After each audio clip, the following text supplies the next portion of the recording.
to the republic for which it stands, one nation, under God, indivisible, with liberty and justice for all. The board will review the minutes from February 15th meeting.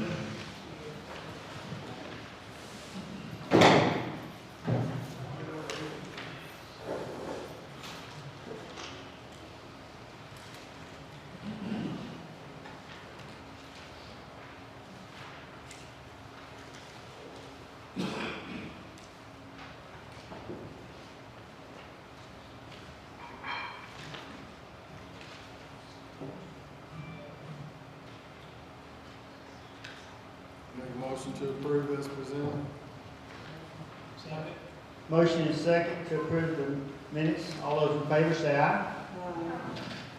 Okay, motion carries. We'll move to item 5, redistricting of the city wards.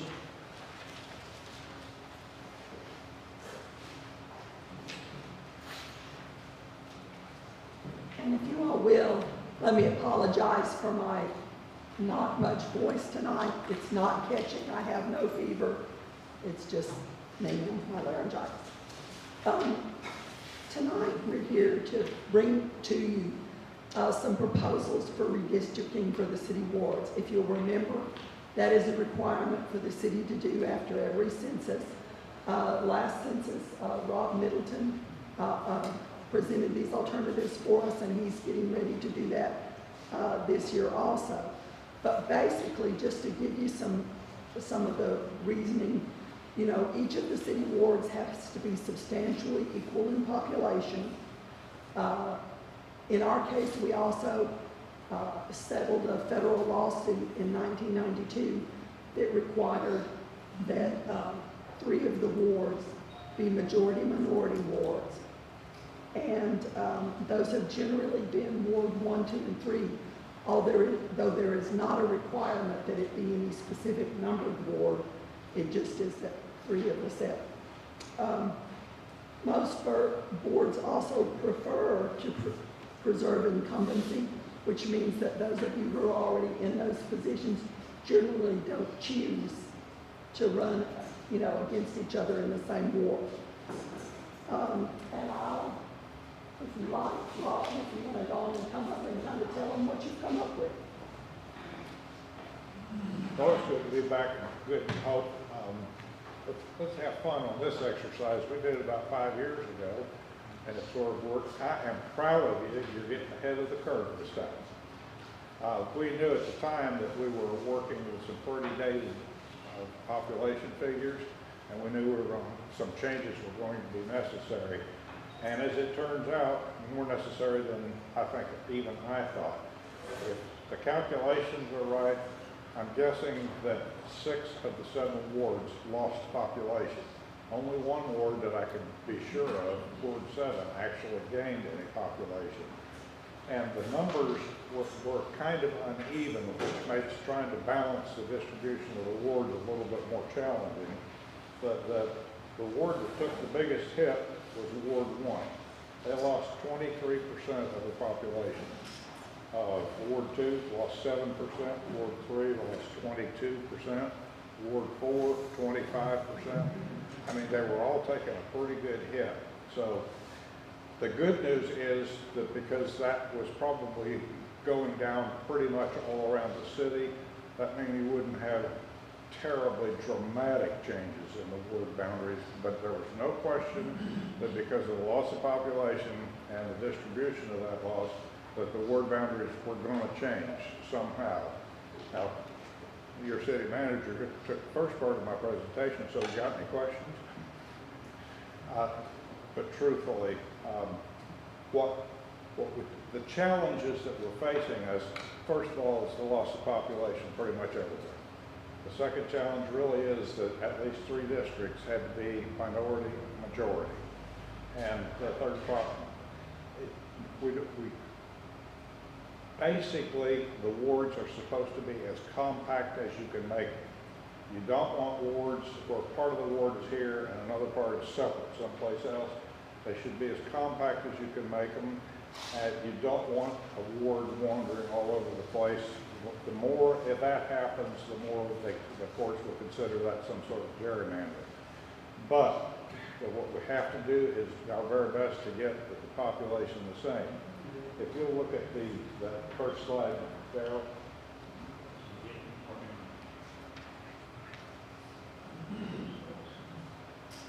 When I took a map of the census blocks, the safe harbor, the best way that you can do any kind of districting is to use census data.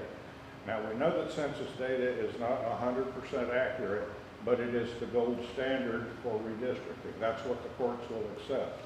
And when I'm looking at a map, I'm looking at all of these census blocks. The first number you see above for the hash mark, that's the number of blacks in that particular census block. The other number behind it is the total population. And the reason I put those two out is that I was trying to look at where boundaries might be. I was always trying to make sure that I was figuring out where minority populations were and where the total numbers. You've got to get the total numbers fairly even, but at the same time, you need to figure out a way to get those three minority-majority wards. The first option that I did, hit me with that, and I'm just showing you that one to show that that's how I looked at it with my eye to start figuring out where can the district boundaries or the ward boundaries move. Will I be able to pick up any population if I pick up this ward, and so forth. In the first option, that's basically saying that we are going to use only the census boundaries when we make this. I'll make one other observation. In your existing ward map, when we did that, we basically, you see where those two stars are in the lower southwest corner? That's where two incumbents are in the same census tract. And it's really, we had to separate them somehow so that we wouldn't have two incumbents in the same ward. And so that created just an automatic challenge because it is possible to come up with a different boundary, but you have to be able to defend it, in the courts. So this first option does not separate those two boundaries. We use nothing but the census blocks to make that. And in that case, we got to a 7% discrepancy. And I mentioned something else. Well, we say that all of the wards have to be equal. You never get them completely equal. You can get them close. And the difference is that the lowest, the one ward that has less than the optimal number compared to the ward that has the higher than the optimal number, that difference shouldn't exceed 10%. If it exceeds 10%, you're asking for potential trouble in the courts. If you can keep it under 10%, so that was the other objective that we're trying to get to. And in this first option, where we go strictly by census block districts, the discrepancy, the difference between the top and the bottom is 7.12%. That's a pretty good number. That's keeping it straight. The good news is that it's legal. The good news is also that we get 3 wards have a majority-minority balance, and that's wards 1, 3, and 5. The bad news is that it puts 2 incumbents in the same ward. So that's the first option.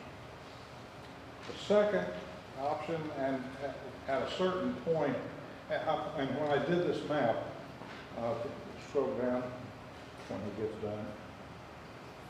On all of these maps, I wanted you to be able to see what these options, how they compared to existing ward boundaries. See the red lines? That's your existing ward boundaries. And the color in there is showing how that compares to your existing. So none of them stay the same, but you'll notice Ward 1 is fairly consistent with what it was, but because of the heavy hit that Ward 3 took, it has to take in more territory. And the reason it takes in more territory is that there are fewer people that are available to count. So we have to work from the outside in when you're doing this. And so it kind of is balancing. Wards 1 and 3 kind of took the biggest hits, and so they had to get more territory in order to get more population to get up to the average. Ward 2, or the option 2, is really pretty similar. Again, when I do this, I work from the outside in, and all of the differences are pretty much in the middle. But in this case, I made the assumption that we are going to protect incumbents, and so I split that census tract. And the way I did that is that I counted the number of rooftops in that census block, and I counted the population, and I figured out what the ratio of people to houses were. So it's 2.8, I think was the number. So 2.8 persons per residence. And then I divided it out based on the number of rooftops that I saw in each of those two sections. And so I think we have a defensible argument about why we're drawing the line. It's on a quarter section line, so that's fairly easy to document. And that one has the lowest discrepancy of the four options. That's 6.5% difference. The first option was, like I said, 7%. That was the second best. But you can tell that it's playing with some differences internally from the ward boundaries. Option number 3 is really pretty similar.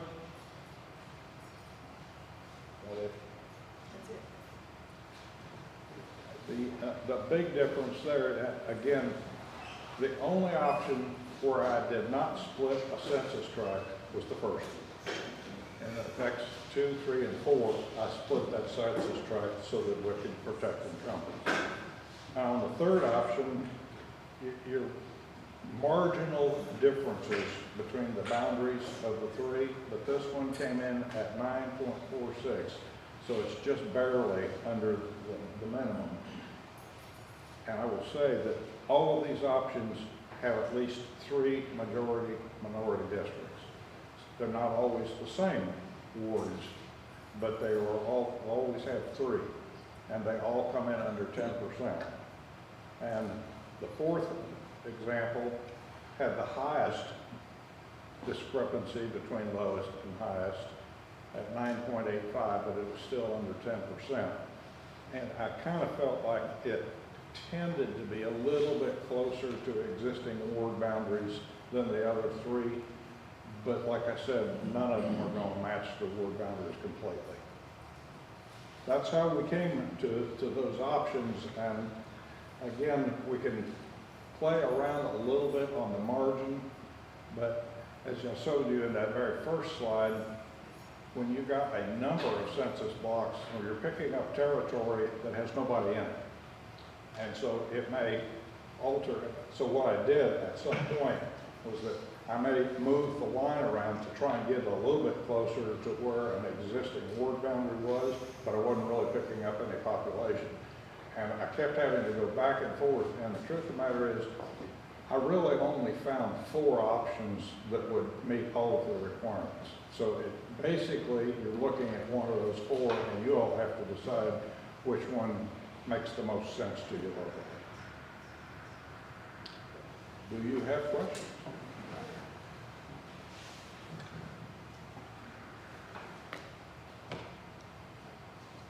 I think we are going to get these maps out. This is no decision tonight. We're going to just get the maps out and start looking at them. This is something we do every 10 years. We were talking about that. When after the census, we have to redraw some lines. Everybody will be pretty well in the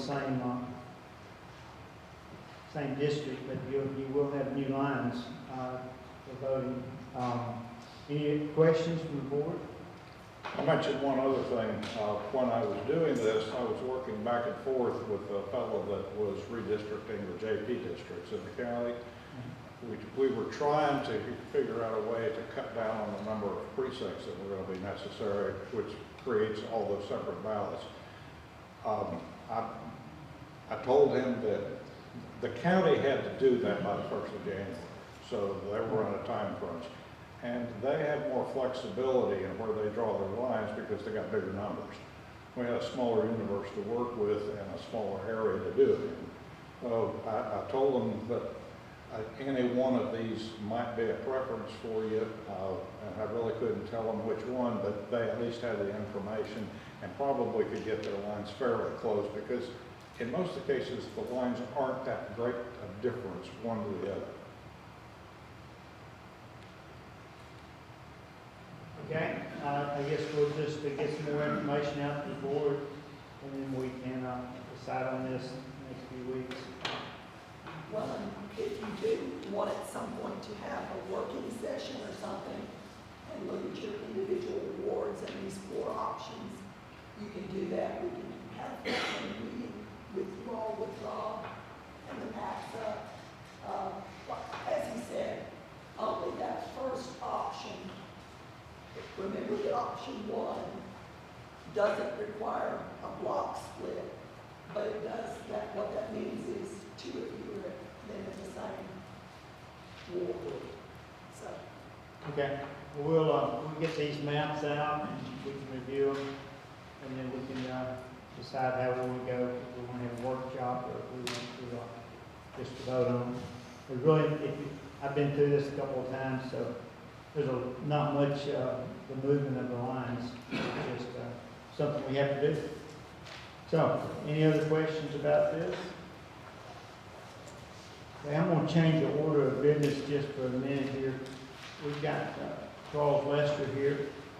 He's wanting to put a food truck behind the senior citizens on the parking lot. This is a public use deal. He's Charles here, and I think, Captain, you want to explain what we're doing now? I hate to use your voice anymore than I have to. that's all right. Mr. Lester came to us and talked about starting up a business where he is a food truck and does want to use that public parking lot. But historically, when you had someone ask to use one of those public parking lots, as far as like for trade days or something like that, you all have wanted to review those requests and see whether or not you wanted to do that or not. Mr. Lester has bought a food truck, and I think was cooking today, from what I hear, and has gotten his tourism tax permit and his business permit, and done all the things that he needed to do, and is here to ask you to consider. Charles, you do have a business right there. Yes, Yeah, right we do there. have a business at 106 South Main. Yeah. And where we would like to put it is kind of over next to the light poles in that parking lot. It's best for be the southeast corner of the parking lot there. It's out of the way, and hardly anybody ever parks over there. Is where we're looking at. Are you going, what about power to the truck? Are you going to, I know There's we- power there on the light pole. There's power there. Okay. That's something we might need to Yeah. work out about that. They would have to pay for that if they're going to use that power on the pole. Yes. Okay. How would we meter it? Could we I put think it's already metered. Is it, well, whatever we need to do, we can. Yeah. If it's, well, that's the only question I had when you said he was going to move it away from the building, so. If it's that pole that Trade Days was using for their plug-ins, already has plug-ins there, then we just have to get it in their name so they can pay for it. Okay. So, sir, Uh, so you intend to leave it there, or you bring it in the mornings and leave it and move it when you finish up for the day? Well, we was gonna leave it there because we're gonna try to work 5 days a week out of there. But if we need to move it, we can, you know.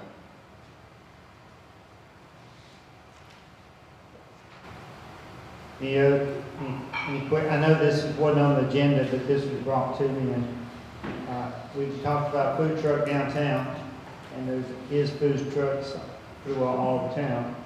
But this would be using public property.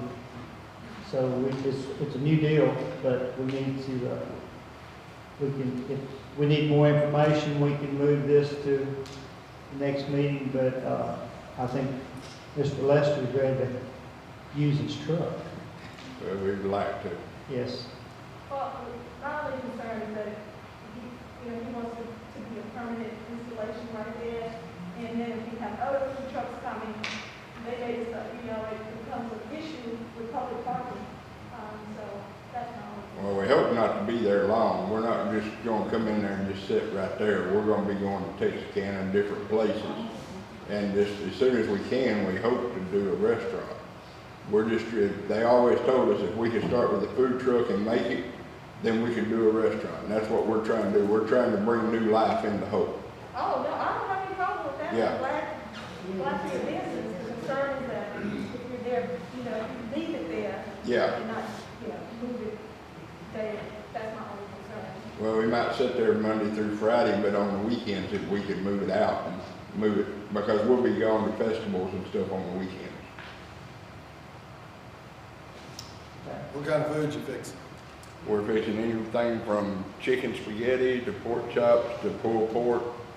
My chef is here, he can tell you a little bit more about all the food, but Is there a time frame that you're looking at to determine whether we want to do a sit-down restaurant building? Was there a time frame or? we're hoping as soon as we can, I mean, you as know. far as we won't be able to kind of tell. I would say 6 months. If we can make it in that length of time. Would you be open to, as far as a time limit on that, I guess? Yeah, sure. We could, I was thinking the same thing, we could do a short term, and then 3 months or 6 months, come back Come to back us, and and then visit. we see how it works. Okay. I mean, we. I just had 2 questions. Number one, legality. Randy, is everything okay with this, or?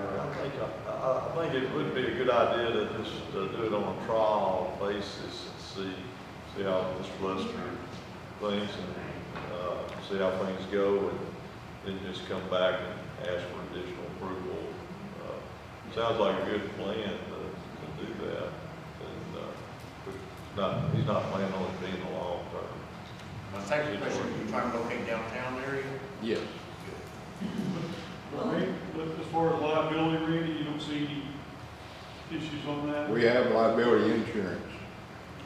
We have it all insured the way it properly needs to be.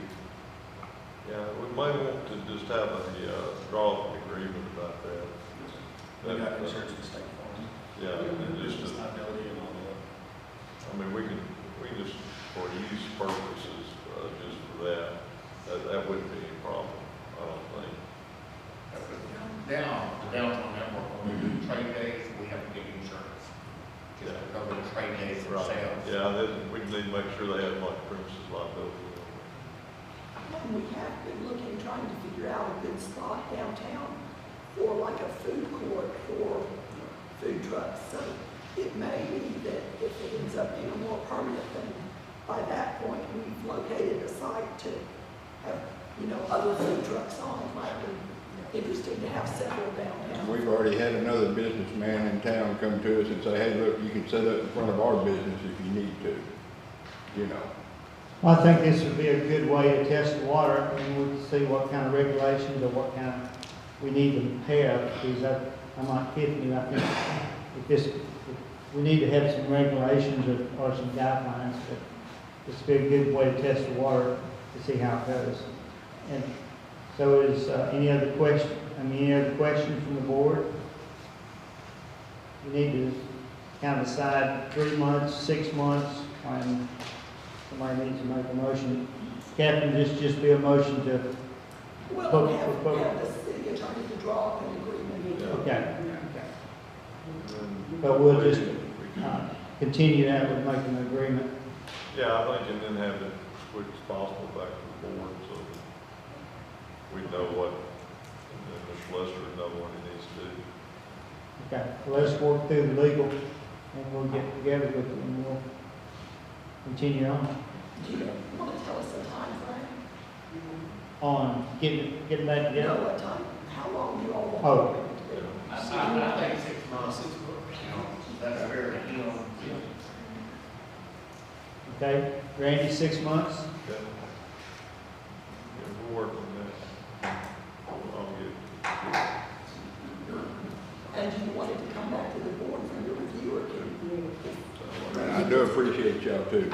If Randy can work it out, and does it need to come back to the board, or can Catherine handle it? We need to make a motion and let the board, I make a motion with the condition of legal verification that Randy's gonna write, that we approve this for 6 months. Okay, and Catherine can handle it. And Catherine handles the administrative part. Motion is second. All those in favor? Okay, welcome downtown. Thank you. We Make it appreciate it. Yeah. The city board members eat, no. Y'all come by, we'll take care of y'all. We're Mark Keith, he didn't hear that. What about neighbors eating? I think you've already been eating there, I know. You know, the problem is, you go in the morning and you want salad, and you walk out at lunch and they're cooking, and next thing you know, you've eaten the whole turkey. All right, okay. We'll move on to,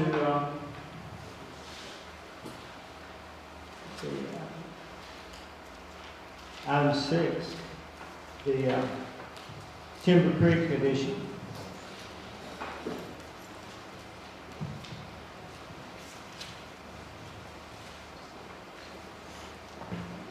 Well, I know you all were not probably glad to read the novel that I gave you with regard to Timber Creek, but we did meet with a group of Timber Creek residents a few months ago with the idea of trying to work out the long-term situation with regard to the roadways in the Timber Creek addition. And to just give you a little background, and I'll keep it short because it's all been here in pretty detail. When the subdivision was developed, as you know, most subdivisions develop what we call public rights-of-way with city streets. Timber Creek developed with private drives. It was an exception to the requirements of the Land Development Code that was done sometime in the late 80s, I think 86 or 87. There are, at this time, most subdivisions are platted and have the roadways laid out with dedicated rights of way. And this one didn't, and these have been private drives all these years.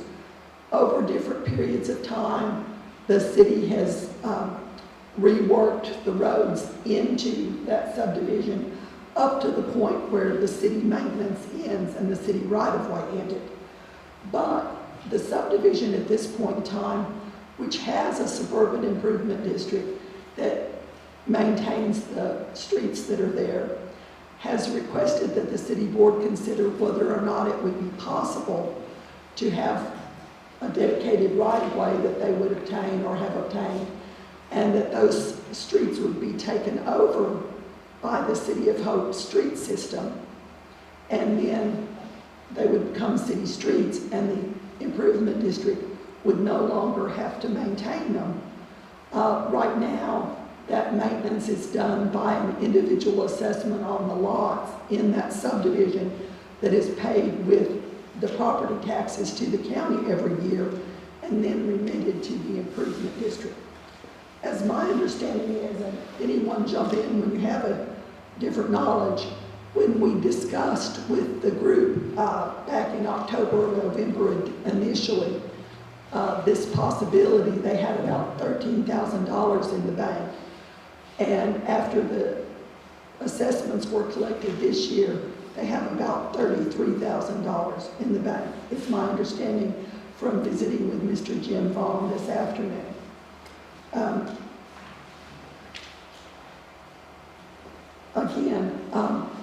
This is something where most subdivisions, in fact, all subdivisions that have been developed over the last 30 or 40 years in Hope, except for this one, have, public streets developed. But this is a mechanism, so to speak, that would allow this subdivision to have at some point here, if the board agrees, city streets that would be, paved like city streets and maintained like city streets. Now, one of the questions that's come up is, well, would it make sense to just tear out all of these streets and redevelop them according to city street standards? I can only say that that would be prohibitively expensive and is not an alternative that I think anyone can conceive, particularly with the way costs have risen, but just over the time frame, it would be such an amount that would have to go toward each individual property that it's not reasonable to expect that ever to happen. As I said, we have been, there are several Timber Creek residents here tonight, but one question is, would we have public right-of-way to work on? In other words, is there a dedication of an easement or right-of-way? Well, obviously, that'd be the first question because the city cannot work on private property, okay? So there would need to be a dedication of right-of-way or an easement. Again, they have about $33,000 in the bank, and we think it would cost about $117,000 based on our price of asphalt for this year that we're going to look at the bids in a few minutes to overlay all those streets. It would also require some base work by the street department to just dig out some of the soft spots that are in the base that's already out there before it was overlaid. What we discussed with the Timber Creek Improvement District was the $33,000 that's in the bank, plus then continuing that assessment of the improvement district for 5 more years to cover the cost of overlaying. But the streets could be overlaid in this year, or some this year and some next year potentially, depending on what the board wanted to do. And the result at the end would be that the Timber Creek subdivision streets would eventually, would at this point become then city streets and would be maintained as city streets. Now, you may have a question, is this subdivision within the city? Yes, it is. This isn't being annexed or anything like that. It is, when it was developed and as it currently is, it's within the city. So,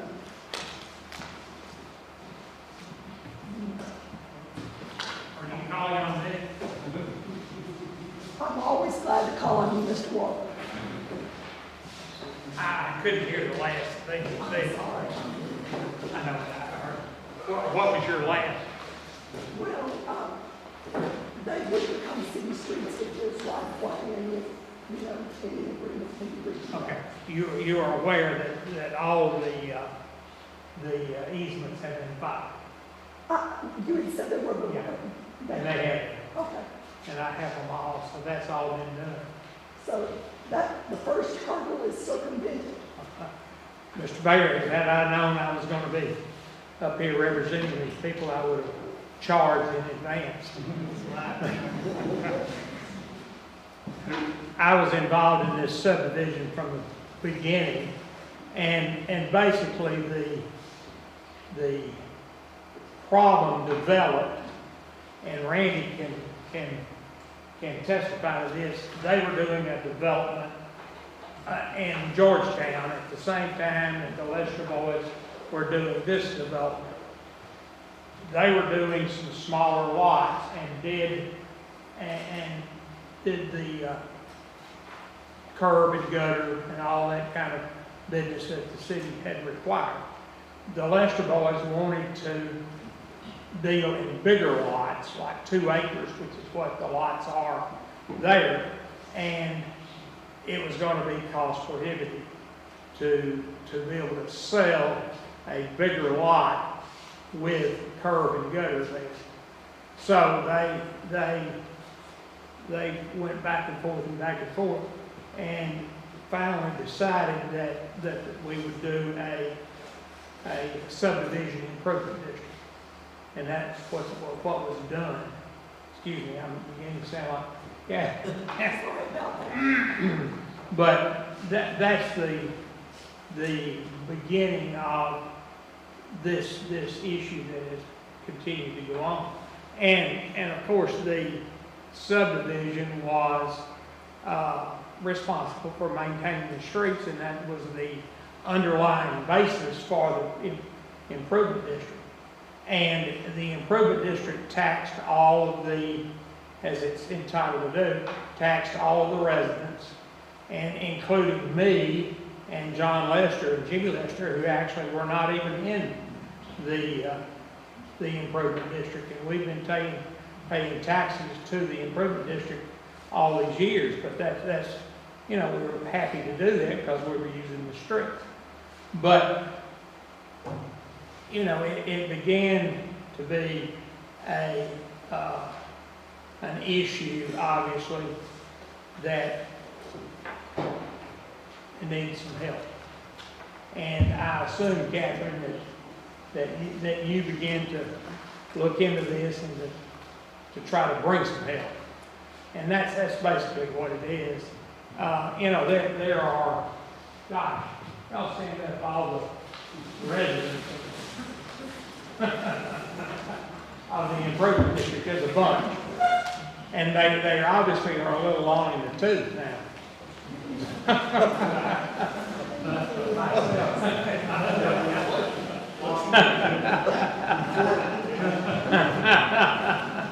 So anyway, that's, and we had a meeting with Catherine a couple of months ago, 2 or 3 months ago, and began to discuss a solution to this.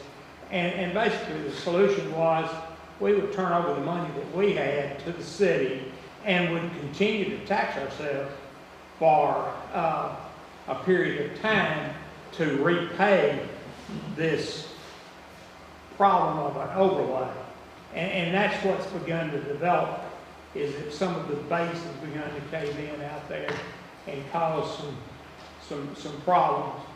And, you know, we've been tending to this on a piecemeal basis, but it begins to, I believe, need an overall solution. And that's what we're asked to do. And again, we will continue to pay ourselves, and keep in mind, we pay not only this, but we also pay the regular city taxes too, you know, which are, you know, we're certainly not trying to freelance.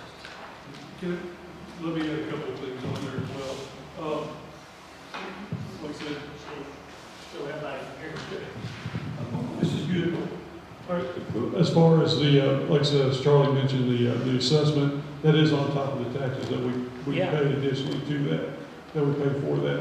And a couple other issues that we're having is that for us to do the piece built part just for that subdivision, it costs us more than what a big project for the city would cost. So as far as getting somebody to come in to do a small area or something like that, we wind up having to pay more for that as well. And the other issue that we have as well is that as far as the trustees for this, as Charlie says, we're all getting kind of old, and we're all kind of, and I guess very few of the original folks that were there, 40 years ago when this street improvement district Of course, the started. Lester boys are not there any longer. Yeah, there's very few of them that were there when this originally started.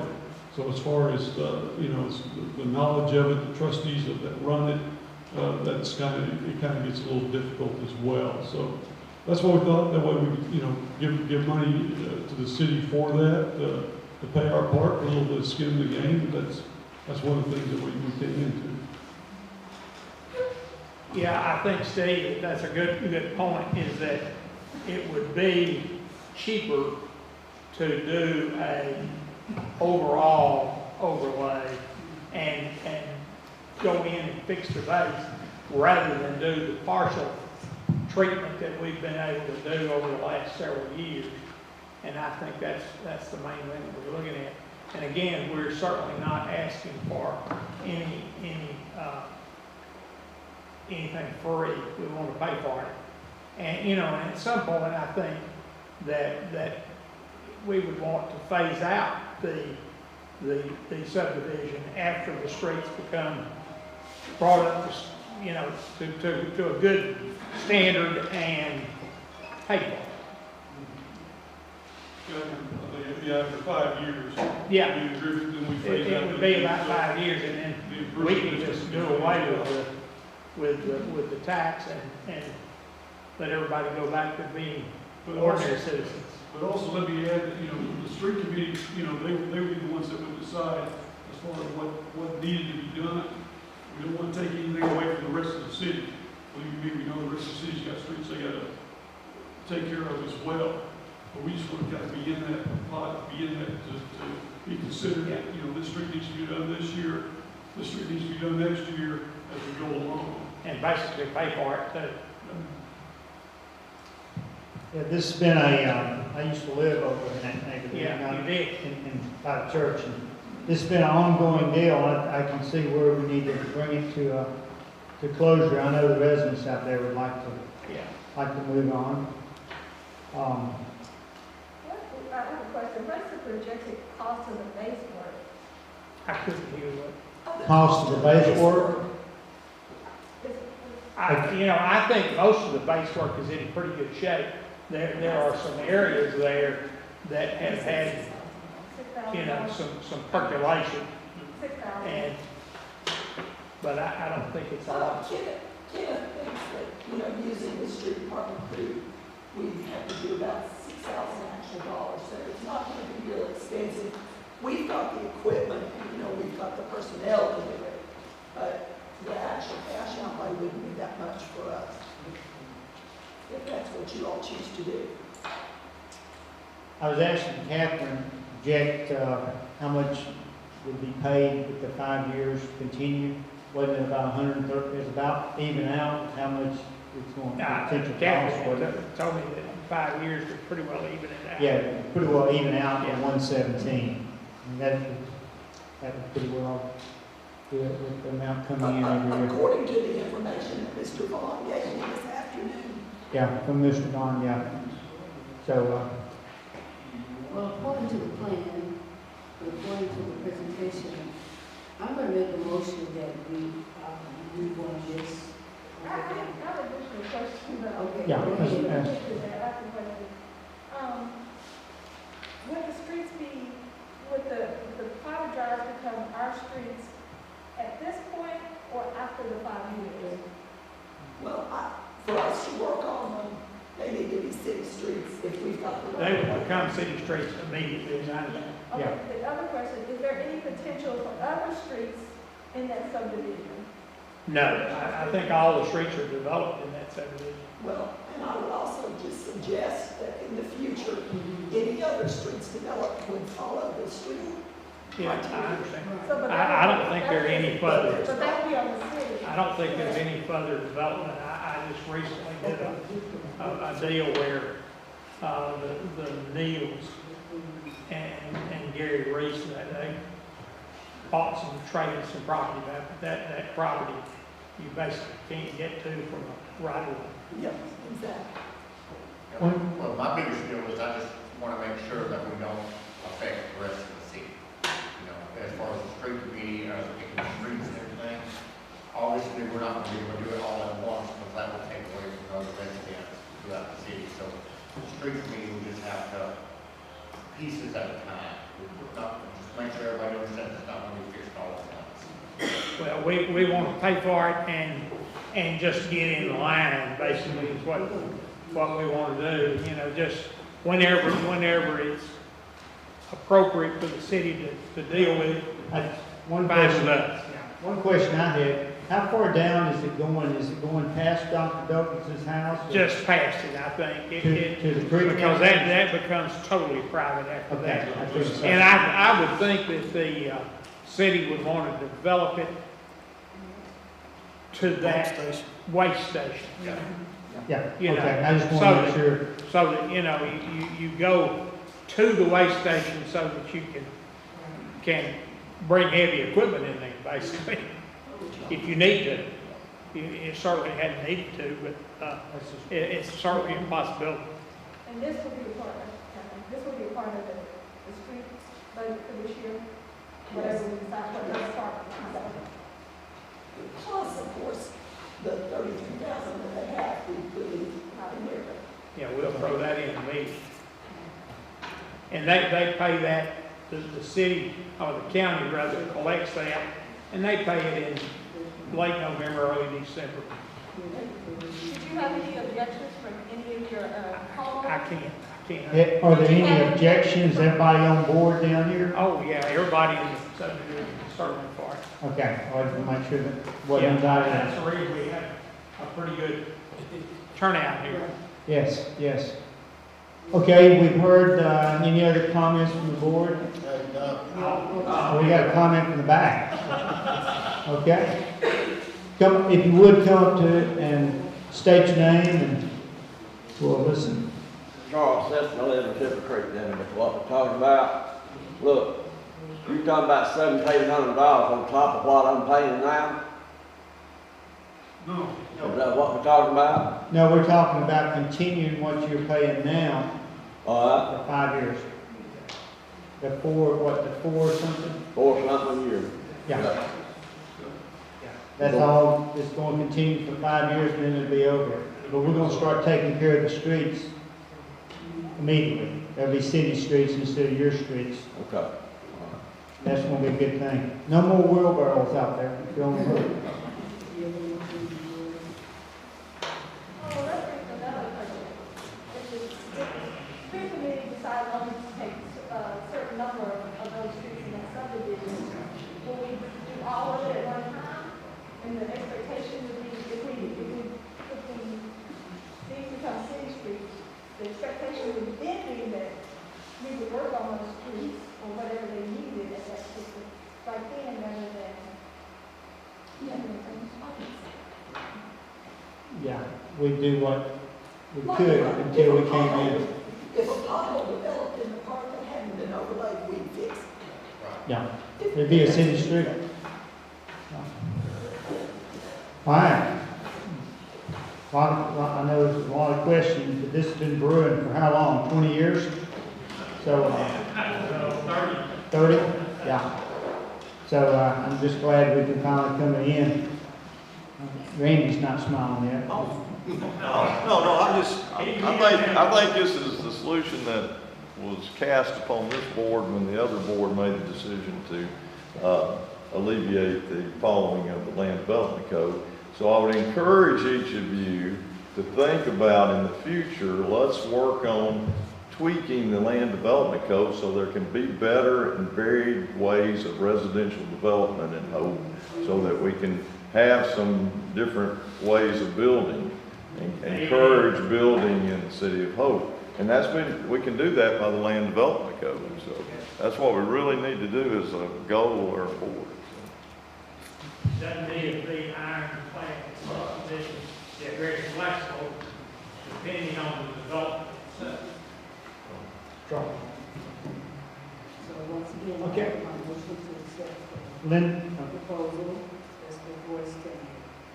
okay, Linda's made a motion to accept the proposal for the additional 5 years and then taking over the streets, mainly. Motion? Second. Trevor? All those in favor say aye. Opposed? Okay. Welcome to the city, the rest of the way.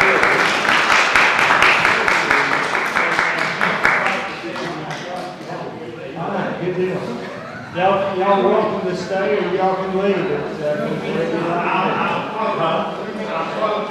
I think we're going to have to recess the meeting for just a minute.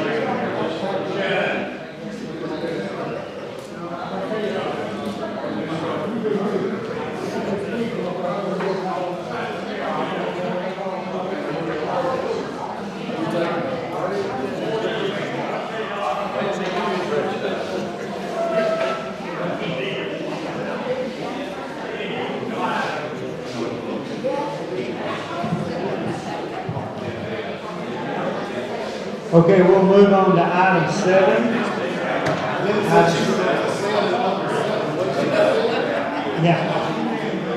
Yeah, seeing number 7. Or number 8, I don't know, we'll send it on.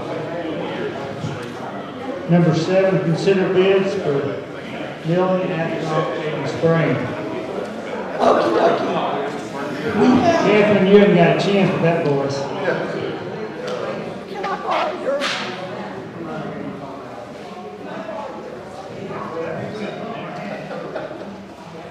Okay, y'all, I think that might be better. The City of Hope opened bids on February 24th, 2022 for street milling. I don't know if it's been or not. We received 2 bids, one from Industrial Company at $274 per yard, one from Red Rock Paving at $315 per yard. And it's our recommendation as staff that the bid be awarded to Industrial Company for the bid of $274 per yard. The bid is opened on the milling. Is there a motion to accept the bid? So moved. Accept the low bid of $274 per yard. Motion. Second. All those in favor say aye. Aye. Okay, thank you. Now we're moving on to asphalt. Asphalt, we opened bids and got 2 bids. One from Tri-State Asphalt, one from Red Rock Paving. The low bid was $109.80 per ton, which interestingly, last year's bid was $105.90. So it really did not go up that much. We were actually pretty surprised. Staff's recommendation is to go with the low bid from Tri-State Asphalt. Is that who we used last year? Do we know? Yes, that is the company we used last year.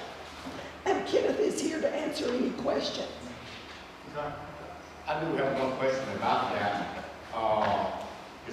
Kenneth, are you pretty confident that as soon as we build, that Tri-State would be able to come in, or would we have to wait several weeks? They're all on my city right now. He's waiting right now for the next throwing coming, whatever they're called. We're gonna set up with him, set a goal, pay all this, and he's gonna set his time to come in and be here the day after they start. And all roads will be coming back up to the weekend. But we have to have street meeting first. Yeah, I mean, the street program will have to come in front of you before anything else. Correct. Okay. Any other questions? Is there a motion? Motion to accept bid 1 from Tri-State Asphalt for $109.80 a ton.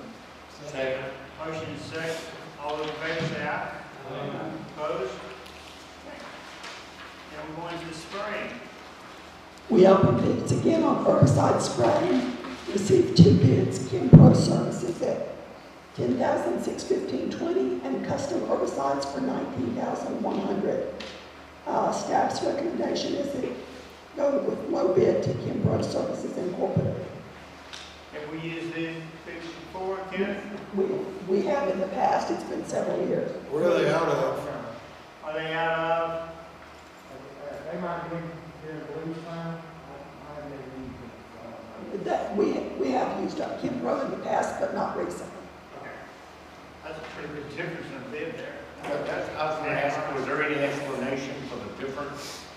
Unless they just didn't want to do it, and they just get their name out there? I made sure they had everything, just like customers had, they had the map. They'll have a real good, on there, what was downtown, it's gonna start being sprayed this year. Everything is in front of them. Yeah, okay. Said, I hope they That's all you can do. do. I would like the board to have a map of where we want to do all this. Just for our information. Okay, moving on. Well, do you want to accept that bid? Yeah, I'm moving on to somebody make a motion. I make a motion to accept the bid of $10,615.20 from Pro Services for the herbicide spraying. Motion is second. All those in favor say aye. Okay. Knocked out. The rezoning is going to have to be moved next meeting. We have some issues we're going to have to go down. The person requesting the rezoning did not get the letters out to everyone that had to be notified, and so planning and zoning could not consider it yesterday. But they are going to pursue that. Okay. Moving on to item 9, the contract engineer contract for Downtown Pocket Park. Yes, this is Jeremy Stone's contract for the Pocket Park. It has been reviewed by the city attorney, and he has given it his blessing. And I'd like to ask you all to proceed with that contract. We have actually met with him a couple of times. He was in town today, and we looked at the site with Seth from Hope Water and Light, looking at what the relocation of the electricity and other utilities that will need to be made in order to get, the electric across that site, because we can't have overhead electric lines. So he was here today and is going to work up our further site plan, but this is his engineering contract.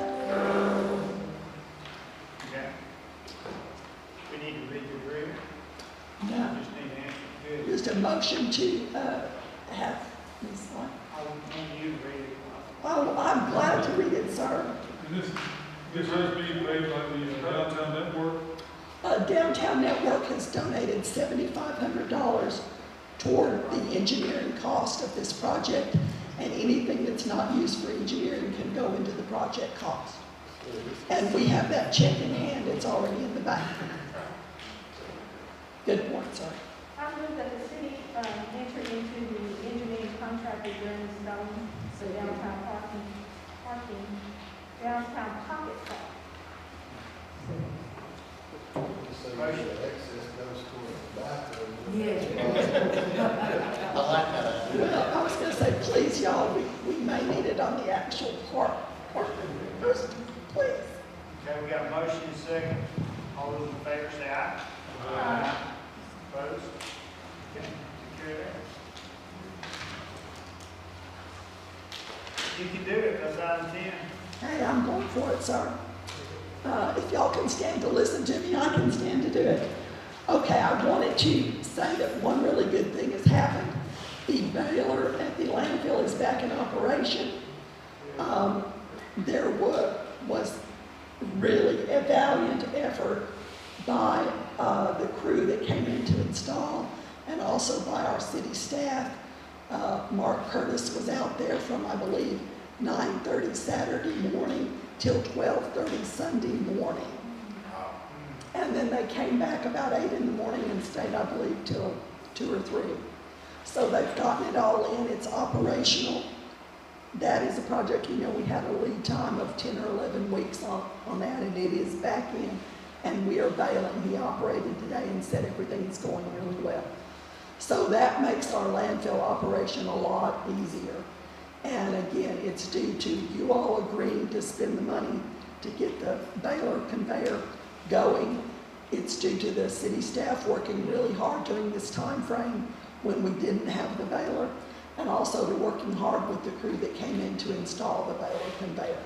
So we've had a lot of, I think this is not a glamorous subject, but this has been a really good effort on the part of you all with your decisions to redo that baler conveyor, on city staff, and also on the contractor who came in to install that new belt.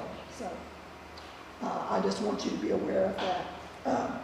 We got the railroad agreement approved with the Kiamichi Rail for the pedestrian crossing there on 2nd Street, and visited with Richard Corbin, who is our engineer from Garver, on that project.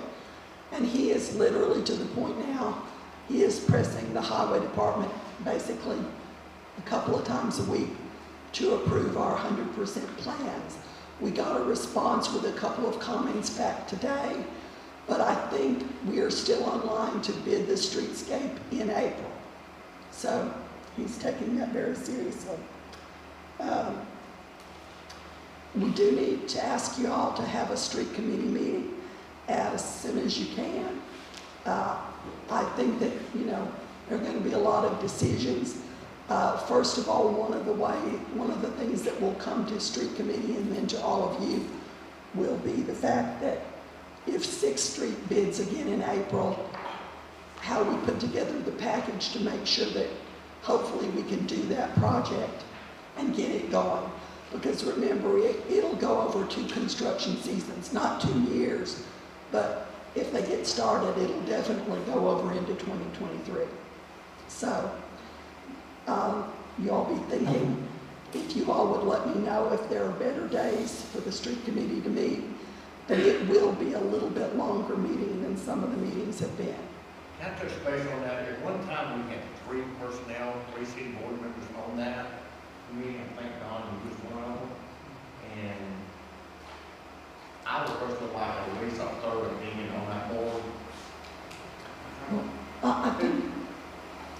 me, Tiffany, and Don originally. I moved off tourism. Right. Oh, okay.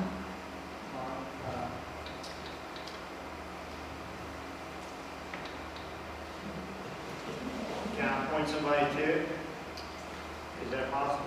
I mean, I tell you, we'll review to see how many, Okay. how many's on there, and then if we need to know, then I'll appoint somebody. I'll set it up. Okay. But, yes, yeah, it's gonna be some pretty good decisions coming up with Sixth Street and all the other projects coming up with the street. And working out which of the Timber Creek ones need to be done this year. Okay. Couple of bits of information that I can't say a whole lot about, but we are in the midst of,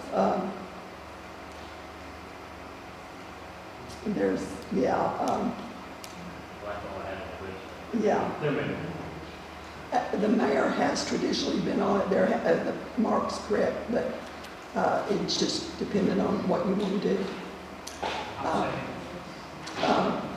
But again,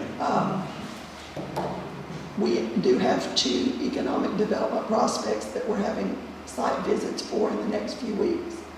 Again, I can't say very much about them. I've literally signed my life away, but I think we're really glad Daryl is part of that. Russell Cornelius, Steve Harris, and of course McConnell at EDC, and myself. So we're hopeful that, at least we're having a very good showing to have prospects come in and look at our city's prospects for industry. Any other questions? I won't say that I'm saving my voice at this point because obviously it's not savable. The courthouse visitation. What? The courthouse. I don't know anything about the courthouse. You can go today and visit the new courthouse, and tomorrow. I got the chance to go visit it before the board meeting. Really, really nice. I was really impressed. They did a really, really good job on it. But if you have a chance to visit tomorrow, I think it's just in the day tomorrow. It was tonight, but it's all day tomorrow. You go in the front door and they have somebody to give you a tour of the building. It's really, really a good chance to see it. And I hope the citizens can go look at it. And I do understand that the Catholic Church's spaghetti supper was very successful this evening. And good. It's over. All right. Thank you, Catherine. I guess any other questions from Catherine? Okay. We'll move on to a citizen request. Any citizens would like to address the board? Hi there. Just state your name and we'll be glad to hear you. All right, my name is Laurie Morrison. I am originally from Hope, Arkansas. I've moved out several times. I just moved back 4 years ago. I've been gone about 7. And I'm a little disappointed for several reasons. Conditions of certain neighborhoods have not been kept up.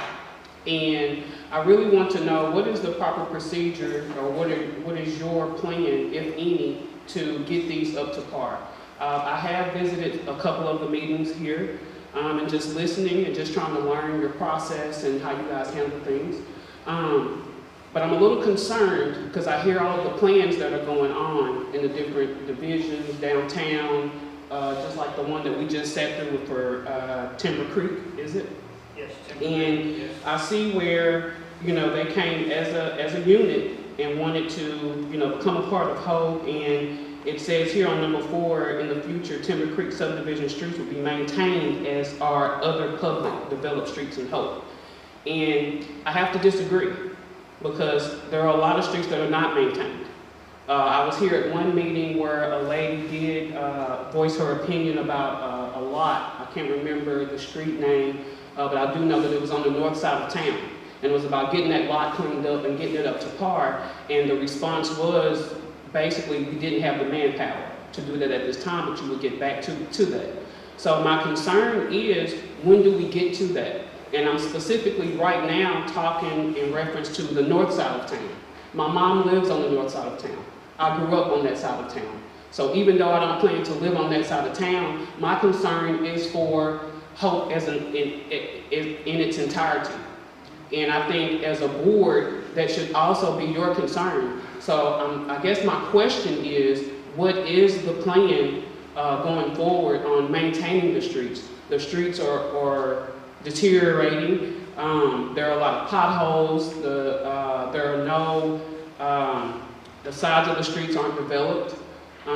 It's not a good look for Hope as a city. And I think that if we are willing to agree to upkeep the streets for Timber Creek, my question is then how do we maintain all of Hope, even the other sides of town? Like what is the procedure, I guess I'm asking too, to get that done? Like what needs to be done to make sure that these streets are maintained? Because as of now, they are not. I do agree with you on one board member told me a long time ago when I just came on the board, it's hard to distill pride in people. And pride is a problem, not just in Hope, it's in every town. People used to tell me, why can't we look like Magnolia or Camden or something like that? Well, you get off the main street in those towns, and I hate to say it, they look a whole lot like Hope.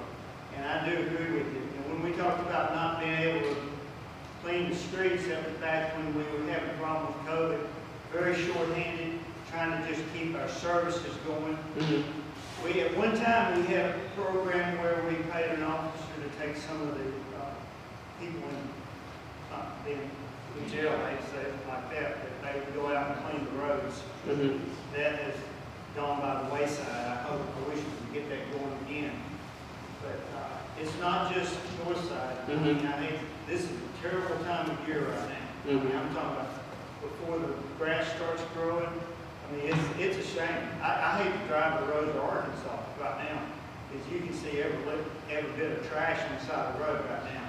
And I do agree with you. Now, cleaning up lots, you said you wanted to go clean a lot of anything that's not on public property, we can't really touch it. But I do agree we need to get some activity on some streets, maybe adopt a street or something like that. But as far as us putting city crews on picking up trash, we would probably not be picking up garbage, and we probably wouldn't be fixing streets. It's unbelievable how small of a staff we have in the city. I think we have we have 5 people in this. Kenneth, how many people in your crew right now? 5. Yeah.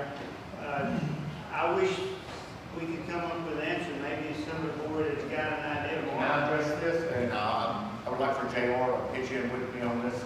Because Ms. Hazel's talked about Greenwood Street and stuff. I've been in the works with Boy Scout. This dude, the Caps, is going to help. And the whole beautification, we actually discussed this overnight in our meeting during April. And I know that's another month away, but a lot of these ditches are still wet. So we really have to work with that. But we're going to have citywide cleanup in April, correct, Ms. Catherine? Is citywide cleanup in April? We've got it scheduled for April.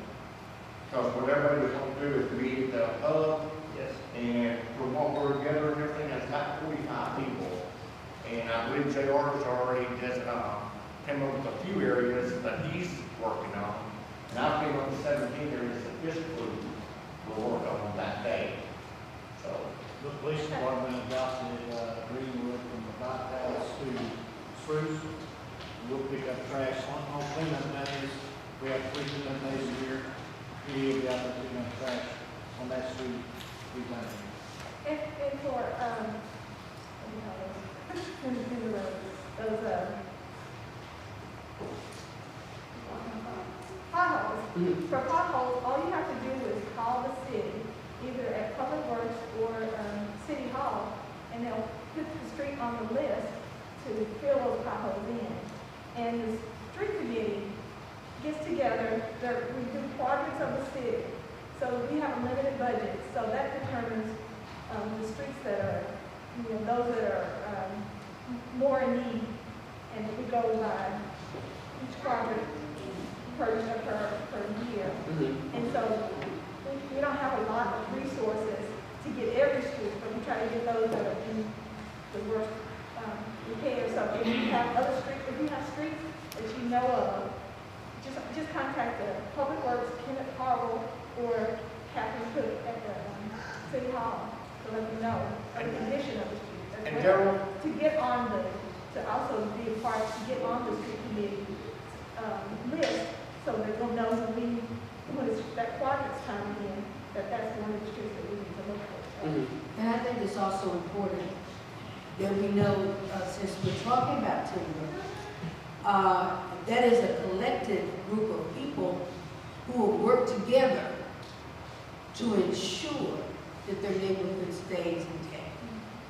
And it's important, we had to see you here tonight, that we work together with an improvement plan, all of us, so that when we come together, we have a plan to present and it's workable, for we all are working together as one unit.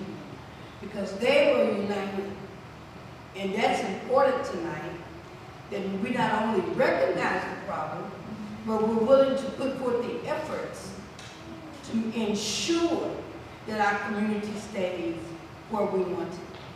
So a lot of planning went in. So I'm advising us, it's our neighborhood, that we work together to ensure that the plans are not just necessary, but it becomes a community livelihood. They're willing to put in the efforts to help us, then we need to be willing to put in the planning to help ourselves. Okay, and I'm glad you said that, because that was my next point. Yeah. One of the things that I am focused on is getting a community together. That's it. To get, because I was actually impressed with the group that was here as a unit, and but that's what it takes. And I come here to learn and to just pay attention and just see what the process is, because I haven't been involved before I moved away.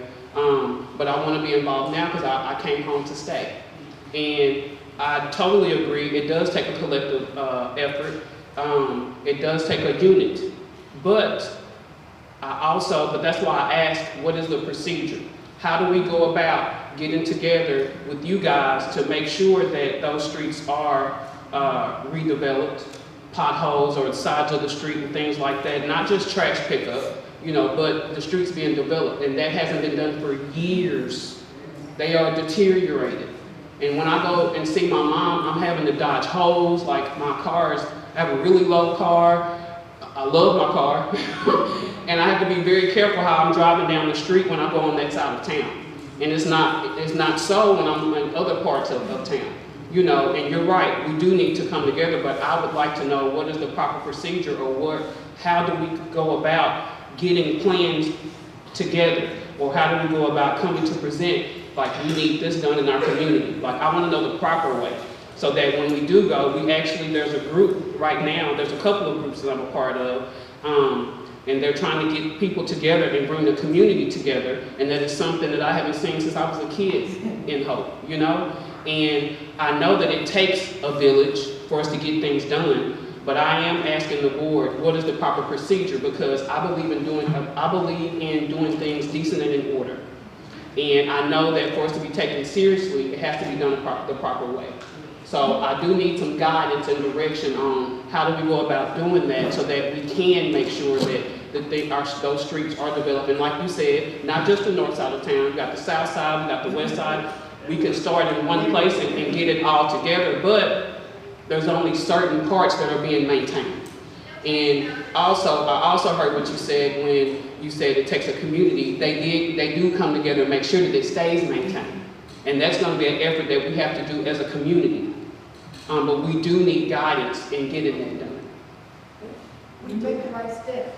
You make the right step. Mm-hmm. You've heard me. You've spoken to the right people tonight. Mm-hmm. So we'll make sure that this is not the first meeting on the last. Yes, ma'am. That might be something we need to look at is cleanup day. Instead of just cleaning up your place, maybe get a day to clean up roadsides, where we can really concentrate on that. We really do. But it's just, it's disheartening when you pick up a street and then 2 weeks later it's still back, it's back. Yeah, I absolutely agree with you. It is very disheartening. And like I said, it has to start somewhere. But I think as far as the streets being developed, that has to start somewhere as well. And I think the pride comes in at when you see that your city or your town is behind you and they're willing to fix the streets and get them up to par with the, I don't know what it's called, where you, on the side of the streets, you have the concrete and the curbage, you have all of that. None of that exists on that side of town, you know what I'm saying? And I think it takes a part from the city and as well as the community. But for us to, for them to take pride in their city, they have to know that we're all in this together. And as of right now, that's not being demonstrated, is my point. So I just need to know, how do we start? Okay, well, the street committee, for the streets, Tiffany and Mark, they're going to be meeting pretty soon to decide what the streets are going to be worked on in the next year. And that's where we start on that. Another thing I hope we get back together is taking down houses like we did before. We used to take down abandoned houses and clean up neighborhoods. I'm hoping we can get that back going again and clean up some of these neighborhoods, clean up some of these lots that are just completely deserted houses. But understand the streets that don't have curb and guttering, the cost to do that is going to be enormous. So the main thing that we have to do right now is just maintain the streets that we have, repair what we have. Like so you speak of Timber Creek, it's nothing but an asphalt road is all up, it is back there. So it's, I mean, it's not curb and guttering or anything like that. But as far as wanting to upgrade the curb and guttering on some of these older streets that we have in town, that would be very, very costly, very difficult on that as well. But to maintain and repair what we got in the main. And I totally get that. I know that that's very expensive, especially right now. Like I've had to put my plans on hold to build my house because of cost of materials. So I totally get that. But I do question then what our goals are or what our priorities are, because it looks like from here on number 3, it says potential costs would be about $117,000, and they have about $23,000 they've collected for themselves. So is the city covering the remainder of that? No. For Timber Creek, we have $33,000 they're putting into it right now, and then we're paying on top of that. We're being assessed on top of that, along with the money that we send to the city. We're paying on top of that about $400 a household per year for all those people in that neighborhood. And all that money is going to go to the city as well for the next 5 years. For the next 5 years. We're paying on top, those citizens are paying on top of that. Okay, so in order to get the streets up to par, then the citizens will have to pay additional to the taxes they're paying, is what you're saying? Well, no, I mean, they're part of an improvement district right now. That's what they currently are. They have to repair their own streets as it is. But with the city taking in those streets, they're going to dissolve that in 5 years, and all the funds are going to be going to the city in order to do what repairs can be done. Like I said, it's not going to be all that money that's going to the city is not going to be specifically for that neighborhood. It's going to go to the city general fund for that, for the streets, for all the streets. Okay, so how do we then plan going forward as far as taking into consideration what the budget is for the city? I don't know if it's by year or by the year. Then how do we include those type of things in the plan? Even if it takes 10 years to get it all done, how do we start? Is my question. One thing we do on a major street construction, and that's where I think you're kind of headed. You look at Greenwood over on the north side, this curb and guttered all the way through. That was a state project with the city where we got enough funding from the state to help us build that thing. Anytime you see a really curb and gutter street, there's usually been a sewer line put in under that street, and we have to completely rebuild that street. And when we do that, that takes a lot of our funding for other streets. So it's always what do we need to do right now on a street project, and then we try to do as many streets as possible. But it'd be great if we could cover every street in Hope, but it's just not feasible with the amount of money to take into the street department. So we're hitting on that.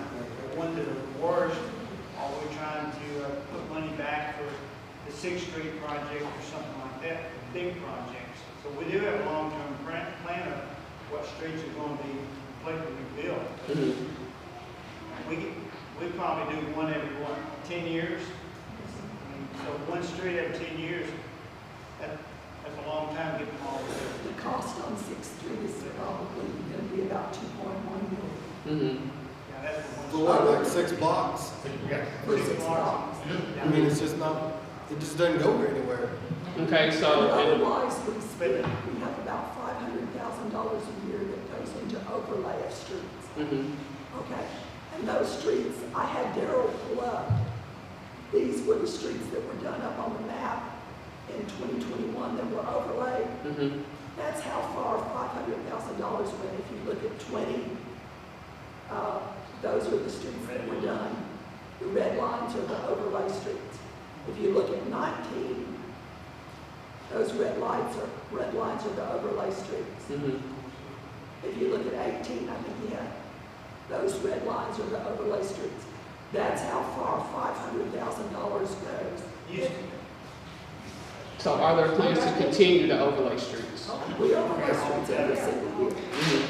About $500,000 worth. And then we save up money for large projects like Greenwood Street or 6th Street, or we did Elm Street or 16th Street or West Avenue B. All of those were done as larger projects where money was saved up over time. Okay, how are the streets then, how do you go about selecting what streets will be next, or like in your plan for the year or the 10-year stretch that you're talking about? Like, how do you? The street committee determines the streets that are going to be overlaid every year. As far as the streets that are going to be big projects, those are generally what we call arterial streets, which are the streets that carry more traffic. In other words, not a designation that you or I make, but it's a functional classification based on the amount of traffic on a specific street. Excuse me. So that those streets, I guess, the best way to benefit as many people as possible. As you know, 6th Street is a major street and has school traffic, has, a large number of vehicles every day. But Greenwood Street, we built in 2 phases. And it went from Hazel Street all the way out to the bypass. But just that 6th Street project is taking over 2 years from day one, thinking about it, and it's still not even finished yet. It didn't started because we've had to wait on utility companies and everything. So just because we come up with a street, it could be 2 to 3 years or longer before that street ever gets done. Because there's so many utility companies and the state involved, engineering, it's just not an overnight solution. Right, and I totally get that. Well, a good example of long-term planning. Since I've been on board, we 4-lane Purvis Street out to Walmart, and we built the bypass all the way around. So there is some long-term planning of the future, but it's like Mark and them were saying, the wheels turn pretty slow. And I don't like it, but that's just the way government is. And I'm not real sure that you're just talking about potholes. I think that you're talking about beautification. I think you're talking about upkeep. I think you're talking about bringing the community up to a level, another level, cleaning it up, pride. So yes, there is a thing. There is a way that we need to get together, and I'm willing to serve on that committee with you so that we come back with a plan that's feasible, that we all can work together with. Because what you're talking about is the uplifting of the community, not just potholes. You're talking about how do we move the community, how do we move together. Right. So that's what I'm willing to work with you on. Absolutely, and I'm willing to work with you as well. And with that, definitely bringing it up to par, the upkeep and all of that. But we could start small and build up, even if we just started with the potholes, and then building up to getting the streets developed, and then building up to the curbs. Like I said, it may take a while, but the Lord allows me. I plan to be here for the rest of my life. I was ready to move home, and I did. but I want to be an active part, and there are several people that also want to be an active part. And with that being said, we do have a group called Hope Beautification Committee. The mayor appoints them. If you're interested, give them.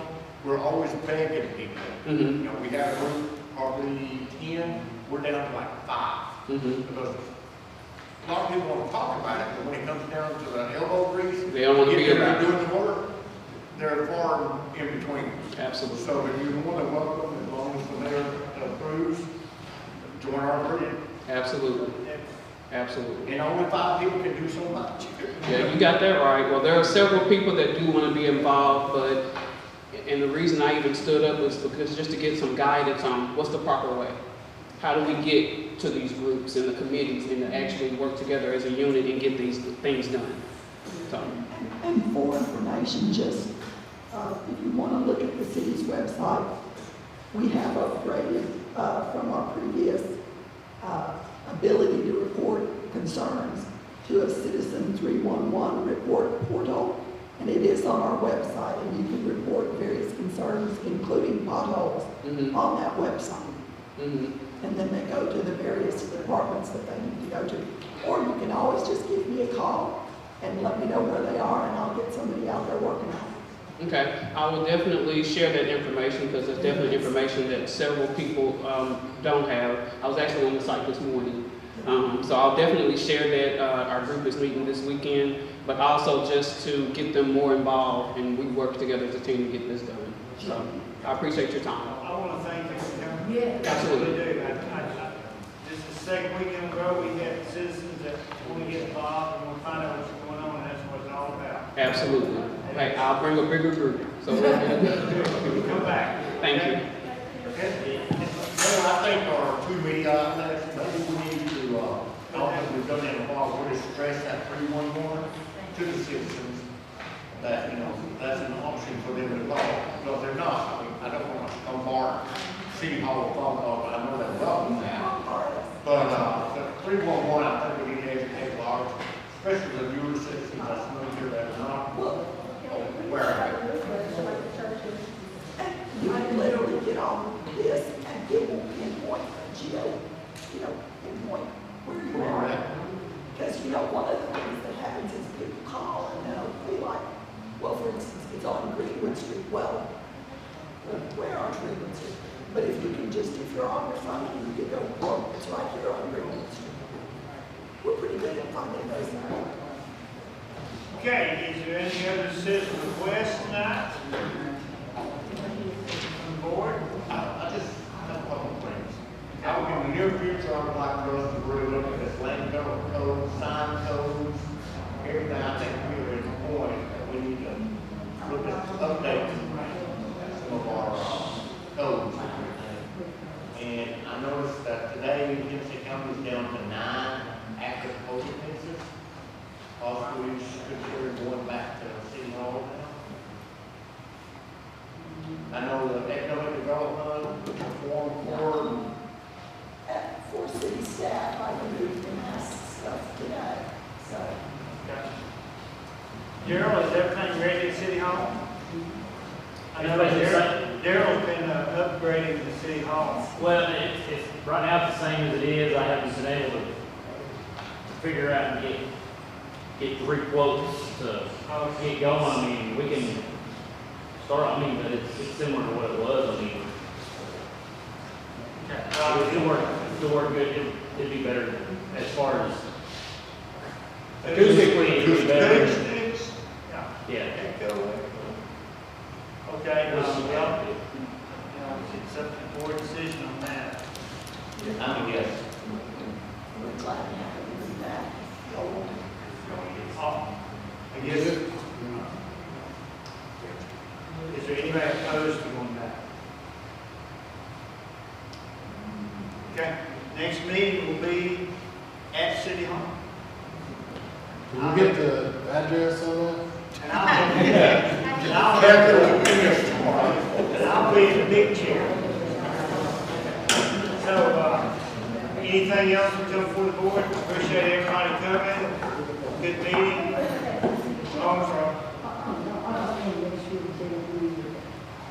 One thing I would like for everybody to